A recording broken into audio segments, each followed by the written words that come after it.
The Staghorn Cholla usually flowers in mid to late spring, depending on the temperatures and weather in Tucson, and they can have varying flower colors. The Tohono O'odham tribe in southwest Arizona is attributed to discovering and using the Staghorn Cholla as a food source. It may look daunting, but we can actually harvest this native plant and help it thrive right here in Tucson, Arizona. Remember to harvest at your own risk while following the law, and consult your doctor before consuming any type of food you are not used to. So now I will yield to the expert Brad Lancaster and his decades of study and knowledge about desert landscapes and native food harvesting. Make sure to stay to the end so you can find out how to start your own native edible journey right here in the Old Pueblo. Well, we do most of our planting through our neighborhood foresters efforts and harvesting in the public right of way, so anyone can do this. It's available for all. The edibility, the medicinal qualities of these plants, it's just another opportunity to have another layer of relationship with that plant. We don't want to just have as an extraction model, we want to have a reciprocal model. So that's why, along with harvesting, the extraction part, we'll also be doing the planting part to reciprocate back. Plant not just the plants, but also the rainwater in a way that doesn't extract from our groundwater or the Colorado River, but rather gives back more water than we take, and to also increase the harvest. In our modern agriculture, we're constantly irrigating the plants so we get bigger, plumper fruit.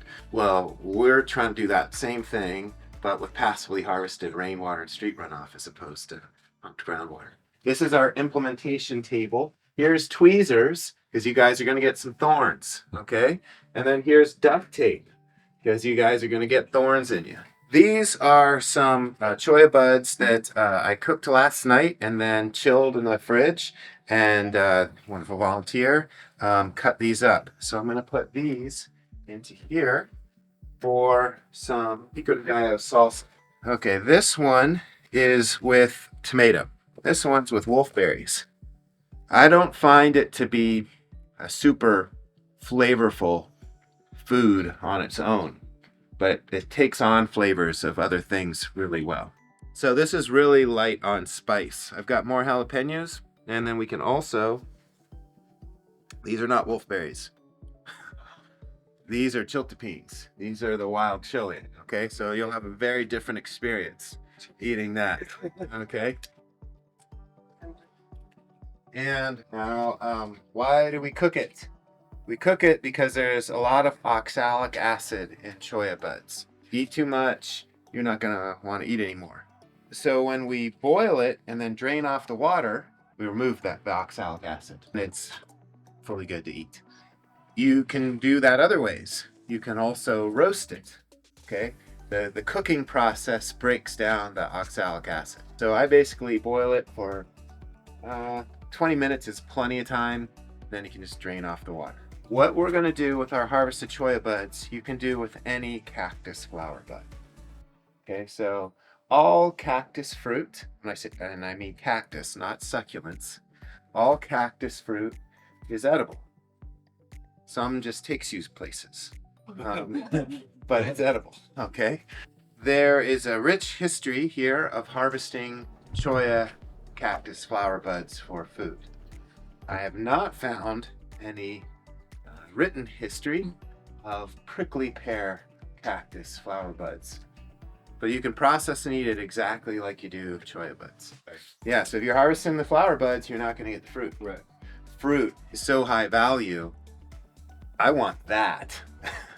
And the choya fruit, you can eat it. It's full on edible. I just don't find it as great as the prickly pear fruit. So I harvest choya flower buds and prickly pear fruit. So a couple bloomed out after I picked them. My general rule is I don't pick them until at least one has bloomed on the plant. And that's because I'm waiting for maximum size. But you could harvest them earlier. I just want them to be as big as I can. Okay, so let's go to the choya over here. So you guys can just take your tongs. The traditional material would be saguaro cactus ribbing that made a tong. So you can just, that one's already bloomed, so I don't want to use that one. And there's very good possibility that there's some native solitary bees sleeping in there right now. So they sleep in the blooms. When they open, they'll go on in at the end of the day, and then it'll close up at night, and they just sleep in there at night. Then when it reopens, they come on out. So I'd want to go to one that has not yet opened. I can just twist it, grab it. And if you're in a rush, that's what you do. But I'd rather you guys do a different method. So find a plant that doesn't have thorns. I just took some creosote and I've got more than I need. I'm just making a brush. So I think it's a better method to dethorn before you harvest. So I'll just go up to, this is the bud I'm going to go for. Look how easy those thorns come off. Now that's going to vary depending on which variety of choya you're harvesting from. So this way, I'm going to spend more time with the plant. And not just this one, but this one, or whatever plant I picked from. So it's just an opportunity to deepen that relationship. Now I just twist it off. And I could, if I want, if there's some I missed, I could do a little more brushing or not. Main thing is we want to get the bulk of it off. Then you can put it in your bucket. Now, if we instead just harvest, fill up the bucket, like I did with the batch I'll show you back in the kitchen, thorns are going to start sticking into other plants. They're not just going to be growing on the outside. They're going to stick into the buds. It's going to get harder to remove. So I find this, for me, is the preferred method. But I'm going to show you how you can dethorn after the fact as well. This is the Staghorn Cholla. Has a dozen different bloom colors. And every individual plant has its own color. At the end of today, or end of this morning, you're going to select which color you want. And you're going to take a cutting and plant it. This screen serves multiple duties. So it's a stainless steel screen. You can look online to get stainless steel screen. This is usually a food dryer, and I'll show you where I keep that in the kitchen. But I also use it as a choya bud dethorner. There's a spot that I sometimes go by on my bike commute that's got really plump choya buds on this one. But I typically don't have time to just brush and dethorn there, so I just pick and mass and then keep going.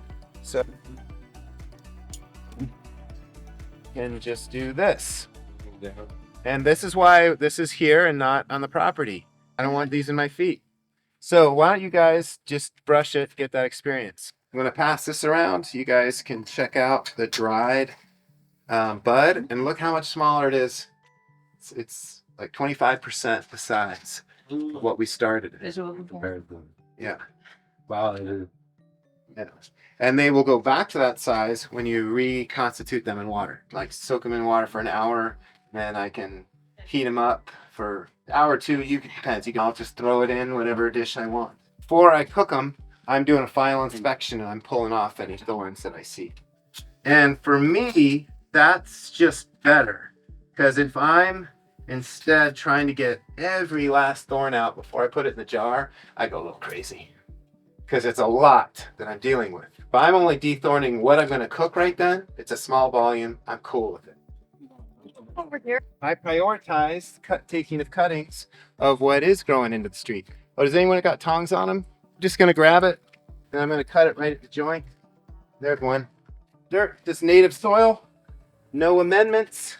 Staghorn Cholla has not adapted to grow in amended soil. So I put some dirt in the bottom, so it's not just sitting on the bottom. It's got some soil it can grow into. But I want the cane to be down deep in the pot. Otherwise, your plant's just going to tip over and fall out of the soil in the pot. And we're done, and then I will just pack it in, make sure there's no air spots, and we're good.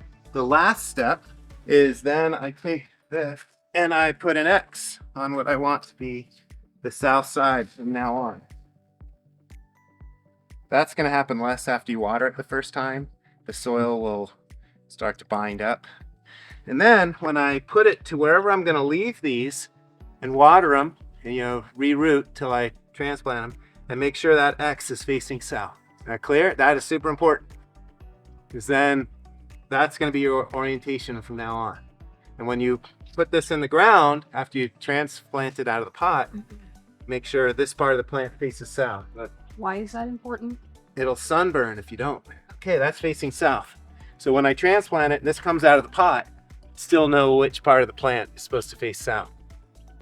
I'm gonna go back over there. I gotta get the neighbors milking the goat. I hope you've learned a little bit about the Staghorn Cholla as a plant ally here in Tucson, Arizona. If you would like to get started on your own natural harvesting journey and would like to attend workshops hosted by Brad, we encourage you to visit harvestingrainwater.com. The link is in the description below this video. Also, check out Brad's comprehensive manuals on rainwater harvesting to learn more about how to transform your landscaping to promote the growth of a natural food forest in your own yard or community. The links for those books will be in the description below as well. If you're interested in buying or selling a home here in Tucson, Arizona, I'd love to help you out. All my contact information is in the description below each video on this YouTube channel, and there are hundreds of other videos on this channel about things to do and see and know about this city, my hometown, so make sure you're exploring the rest of this channel after this video. Comment below with your choya cactus experiences, and please consider showing this channel some love by liking and subscribing on your way out the door. Check out this next video on harvesting barrel cactus fruit in Tucson, Arizona. I really appreciate you hanging out with me today, and I will see you